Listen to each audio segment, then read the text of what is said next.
что сегодня кандидат в Гагарском районе собралось, как видите, очень много населения, молодежи, пожилые люди. Я от имени матерей погибших воинов хочу сказать несколько слов.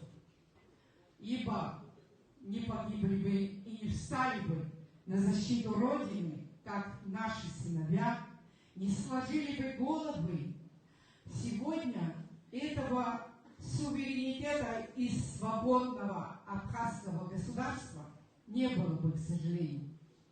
Но так как некоторый раз нас вообще забывают, хотя это очень больно, сегодня один из ораторов, когда сказал, что наш экс-президент Жанни полностью списывал мнение Совета Старейшин. Я не сомневаюсь в этом. Я глубоко убеждена, что этот человек не пришел к нам с уважением и с любовью нашего абхазского народа, этноса, который является аборигенами, хозяевами этой страны. И они его долго защищают, стоят на этой позиции, что на этой земле тысячелетиями наша нация имеет право проживать, и право свое должны каждый раз доказывать. Приходится так. И это очень обидно. Я лично писала письмо экс-президенту Жанни по отношению таких людей, как бы матерей обездоленных. Есть семья погибшего, но есть матеря обездоленные, которые не имеют наследника вообще. Их очень мало. Как вот я в лице этих матерей хочу вам сказать, уважаемый кандидат, вот наш статус надо рассмотреть. Этот статус, он должен отдельно проходить. Рассматривалось как семья, потерявшая единственного сына. Но оно рассматривается, что у кого есть 3 дочери. И дай Бог развития, они развиваются, у них растут внуки. А если мать, которая потеряла, не имея ни одного наследника, это другой статус. Пожалуйста, если вы окажетесь на посту президента, в вашей группе пусть рассмотрят это. А мое письмо в Жанне порвал и выкинул. Он мне ответил. Это очень больно. Вот как этнос нарко, когда они уходили на охоту или на какие-нибудь подвиги, мать выходила и делала наставление, чтобы они вернулись с победой, живыми и здоровыми. Я вам желаю пройти этот путь удачно.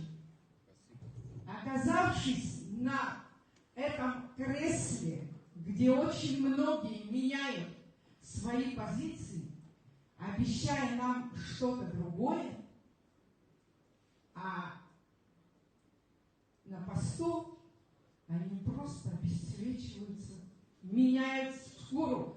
Год змеи. Может, с нами еще раз случится, что скинет эту кожу, станет он другим. Я надеюсь, что вы красивый, умный, интеллигентный, воспитанный, любящий Родину, носящий фамилию Арценбах, которая у нас приводит в чувство радости, волосы дыбом встают, когда мы первого президента фамилию называем. Вы носите эту фамилию. Если вы оскверните его фамилию, вы тогда не Арценбах настоящий. Говорят,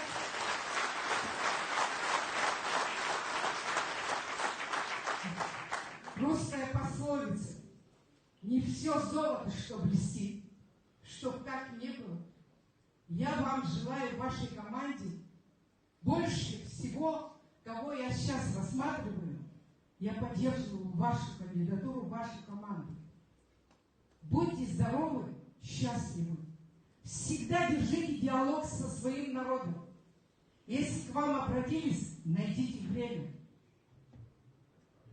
Прислушайтесь к чаянию своего народа. Уважаемые присутствующие здесь, как мать, как сестра, всем вам желаю избрать такого президента, чтобы вы не пожалели. Дай Бог, в этот 5 лет вы выросли во всем. Вот чтобы, знаете, когда человек не радуется, он не может расти. Он может богатеть, но он внутри, он гнилой, он злой, он никуда он не смотрит. Он только видит, сколько он накопил, сколько, какие гостиницы бы он ни построил, человечность у него будет погибать. Будьте здоровы, счастливы, всего хорошего, удачи всем, всем залу и вам всем.